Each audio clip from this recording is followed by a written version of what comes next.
Now, it's just 7 days until opening statements in the trial of Sean Diddy Combs. He is fighting for his freedom against federal charges of trafficking, transportation for profit, and with conspiracy. He denies them all. Orlando Brown has Diddy in the back as news just broke that he'll be testifying against his longtime friend. Stay tuned for details of this dramatic betrayal. Gotta say no to Diddy. If it's new booty in the building, you know he gonna get it. Don't take your girlfriend to a Diddy party. Nigga, you can take the but he wants you.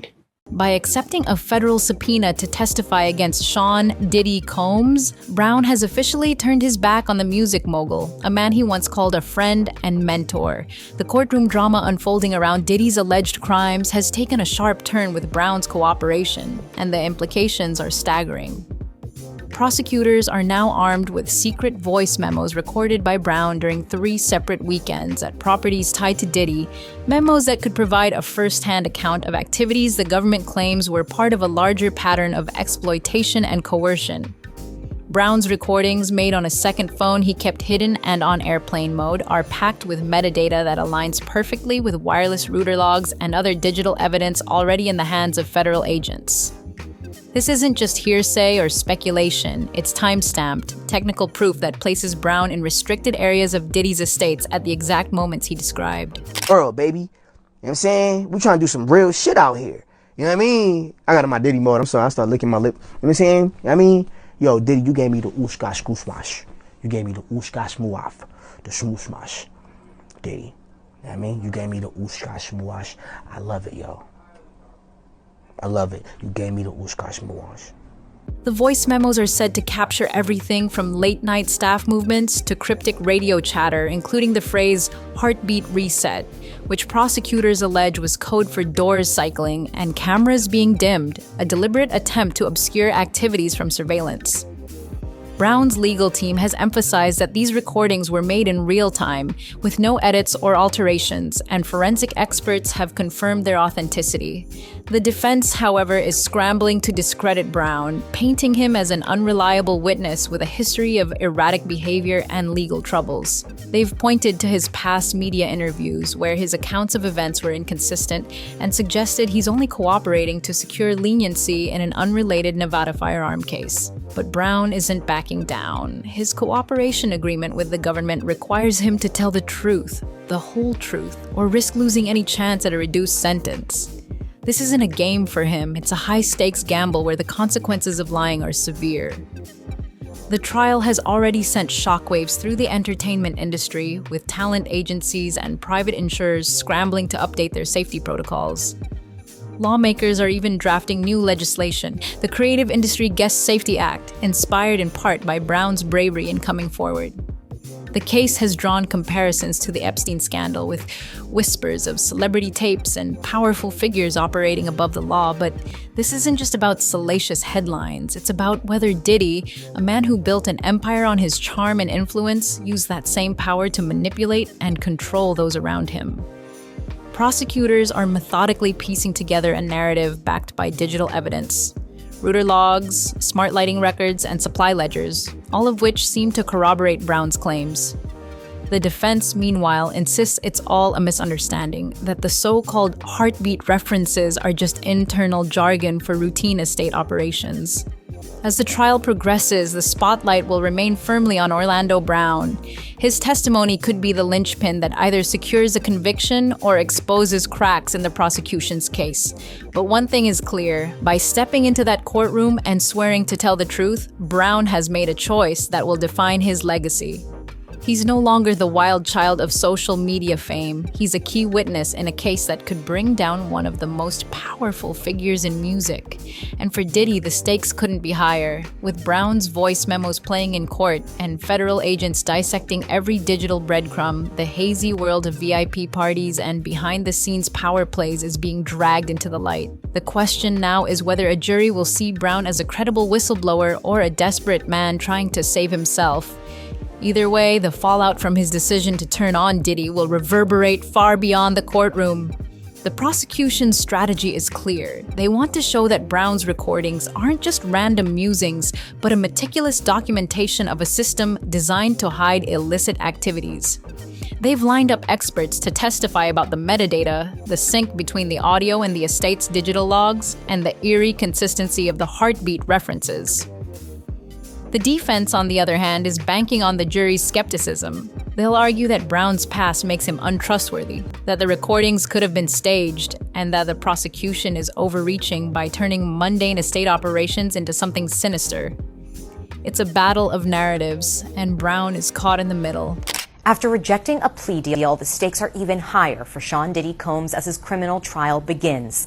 If convicted on the charge that he used his business to sexually abuse and exploit women, he could face life in prison. He says all the sexual encounters were consensual and part of a swinger lifestyle. That's why jury selection is so important, and Diddy told the judge that he's feeling a little nervous about it. Nearly every juror so far has watched news or social media coverage of the case, and many have also seen the infamous CCTV footage of Diddy appearing to kick and beat his former partner, the R&B singer Cassie Ventura. And underscoring how high profile this trial is going to be, many celebrity names have already been mentioned, including the rapper Kid Cudi, who supported Cassie when she made her allegations against Diddy. The judge is sussing out the prospective jurors' answers to ensure they can be impartial. He'll need 12 jurors and 6 alternates to sit and hear the evidence and, of course, to try to reach a unanimous verdict.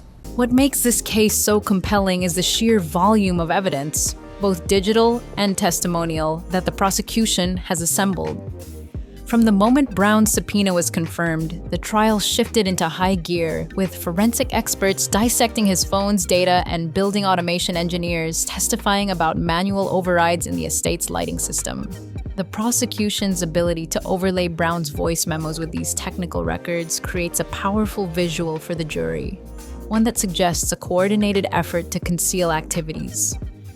But the defense isn't conceding anything. They've brought in their own experts to argue that luxury estates often adjust lighting and cameras for guest privacy, not deception. They'll also highlight the lack of explicit criminal activity in Brown's recordings, insisting that the prosecution is asking the jury to connect dots that don't exist.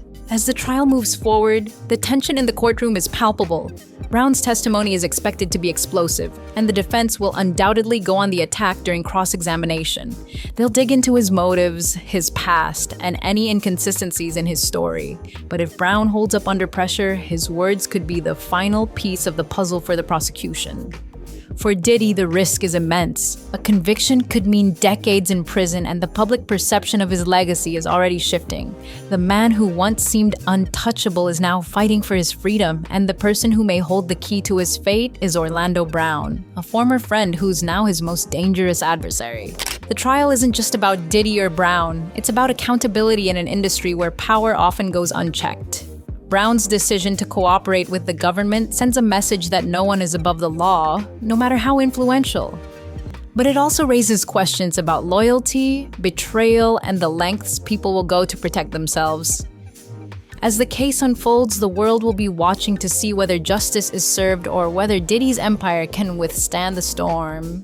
One thing is certain, Orlando Brown's choice to turn his back on Diddy has set in motion a chain of events that will leave a lasting mark on Hollywood and the music industry. The next chapter of this saga promises even more drama, more revelations, and a reckoning that could change everything. The courtroom was tense as Orlando Brown took the stand, his voice steady but his demeanor revealing the weight of the moment. This wasn't just another media spectacle for the former child star, it was a turning point in a case that could redefine power dynamics in the entertainment industry. As prosecutors played his voice memos, the jury listened intently to the hushed recordings, each time-stamped detail painting a picture of what allegedly happened behind the closed doors of Diddy's estates. Brown's descriptions of dimmed lights, coded radio chatter, and late-night staff movements were now the foundation of the government's case. The defense, however, wasted no time in attacking his credibility. They grilled him about his past struggles, his erratic public behavior, and the Nevada firearm case that had led him to this cooperation deal. But Brown stood firm, insisting that his recordings were raw, unfiltered truth, not the ramblings of a desperate man. Now, it's just 7 days until opening statements in the trial of Sean Diddy Combs. He is fighting for his freedom against federal charges of trafficking, transportation for and with conspiracy. He denies them all. The prosecution's strategy hinged on proving that Brown's evidence wasn't just compelling, it was irrefutable. They called in digital forensics experts to testify about the metadata embedded in his recordings, showing how it perfectly matched the estate's router logs and smart lighting system. One particularly damning moment came when prosecutors displayed a graph overlaying Brown's audio clips with the exact times the estate's hallway lights were manually dimmed. The synchronization was too precise to dismiss as coincidence. Even the defense's attempts to argue that these were routine privacy measures for high-profile guests began to falter under the weight of the evidence. Then came the voicemail, a staff member's voice confirming the preparation of a heartbeat upgrade, a phrase that had already been tied to surveillance tampering. The prosecution hammered home the point. This wasn't just hospitality, it was a system designed to hide something. Diddy's legal team fought back hard, bringing in their own experts to cast doubt on the significance of the technical evidence.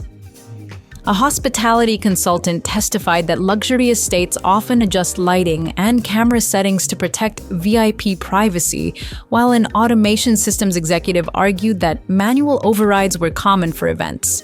They painted Brown as a manipulative figure, someone who had latched onto Diddy's world only to betray him when it suited his own interests. But their biggest hurdle was the sheer volume of corroborating evidence, the supply ledgers, the payroll anomalies, the security logs, all of which seemed to align with Brown's account. Even the judge appeared skeptical of the defense's attempts to dismiss it all as circumstantial. Outside the courtroom, the case was already having ripple effects. Talent agencies were overhauling their event policies, adding stricter monitoring and anonymous reporting systems. Insurers were re-evaluating coverage for high-profile gatherings, demanding transparency about security protocols. And in Congress, lawmakers were fast-tracking the Creative Industry Guest Safety Act, a direct response to the allegations in the trial. The public's fascination with the case was undeniable, but beneath the tabloid headlines lay a sobering question. How many others had been silenced by the same machinery of power and intimidation? Brown's decision to speak up had cracked open a door that many had assumed would stay sealed forever. As the trial neared its conclusion, the defense made a final push to sway the jury. They argued that the prosecution's case was built on speculation, that there was no concrete proof of criminal activity, just a web of suspicious coincidences. They reminded the jury of Brown's troubled past and his potential motives for lying. But the prosecution's closing argument was relentless. They walked the jury through the evidence piece by piece, showing how Brown's recordings, the digital logs, and the staff testimonies all pointed to one conclusion: a calculated effort to conceal wrongdoing. This isn't about Orlando Brown's credibility, the lead prosecutor said. It's about the undeniable pattern of behavior that these records reveal. The jury's deliberation would now decide Diddy's fate. Would they see Brown as a flawed but truthful witness, or would they buy the defense's portrayal of him as an opportunist? And if they convicted Diddy, what would that mean for the entertainment industry's culture of impunity? The trial had already exposed the dark underbelly of fame and power, but the verdict would determine whether accountability could truly be served. For Orlando Brown, the trial was more than just a legal battle. It was a reckoning with his own past. By turning on Diddy, he had chosen a path that could either redeem him or further isolate him from the industry he once thrived in. But as the world waited for the jury's decision, one thing was clear: his testimony had already changed the game. Whether Diddy walked free or was led away in handcuffs, the case had shattered the illusion of invincibility that had surrounded him for decades. And for those who had been victims of similar systems, Brown's defiance was a signal that the era of silence might finally be ending. The trial's outcome would be debated for years, but its impact was immediate. The entertainment industry could no longer pretend it was immune to scrutiny. The whispers about How things really work in Hollywood were now part of a federal record, and the people who had long operated in the shadows were facing an uncomfortable truth. Their secrets weren't safe anymore. Orlando Brown, once dismissed as a cautionary tale of child stardom gone wrong, had become an unlikely agent of change. And as the courtroom drama reached its climax, the world watched, knowing that whatever the verdict, nothing would ever be the same.